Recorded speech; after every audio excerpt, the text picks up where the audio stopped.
সারা পৃথিবী জানে, বাংলাদেশ জানে যে স্বাধীনতার ঘোষক হলো শহীদ রাষ্ট্রপতি জিয়াউর রহমান। শহীদ রাষ্ট্রপতি জিয়াউর রহমানেই আই রিভোল্ট বলে বিদ্রোহ করেছিলেন। কর্নেল অলি একজন ক্যাপ্টেন ছিলেন, তখন মেজর ওইখানে শওকত ছিল, তারপরে খালেকুজ্জামান ছিল, কর্নেল অলির সিনিয়র অনেক অফিসাররা ছিলেন একই ইউনিটে। তো সমস্ত কৃতিত্ব উনি আজকে তার মৃত্যুর পরে নিতে চাইলে সেটা তো ঠিক হবে না। কর্নেল অলির এই কথায় জিয়াউর রহমানের অবদানকে প্রশ্নবিদ্ধ করার কোনো সুযোগ নাই। আমিও জেট ফোর্সে ছিলাম, কর্নেল অলি আমার কোম্পানি কমান্ডার ছিল, আমি স্টুডেন্ট প্ল্যাটুনের কমান্ডার ছিলাম তার আন্ডারে, বুঝছেন না। উনি একজন ব্রিগেড মেজর ছিলেন আর উনি ব্রিগেড কমান্ডার ছিলেন। কর্নেল অলির অবদানকেও আমি ছোট করব না, তবে যেই কথা তিনি আজকে এসে জামাত নেতার মাধ্যমে সারা জাতিকে জানাইতে চাচ্ছেন, এটা অত্যন্ত আশ্চর্যজনক। এরা একটা ভ্রান্ত সংবাদ, এটা একটা ভুল সংবাদ।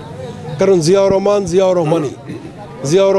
রহমানই আপনার উনি তখন ক্যাপ্টেন ছিলেন, জিয়াউর রহমানের ব্যাটালিয়ানে তিনি কোয়ার্টার মাস্টার ছিলেন। তো তিনি যেই কথা আজকে বলতেছেন, জিয়াউর রহমান জীবিত থাকতে তো এই কথা বলেন নাই, এবং এর আগেও কখনো এই জাতীয় উক্তি আমরা শুনি নাই। তো সুতরাং এটা একটা প্রশ্নবিদ্ধ কথা।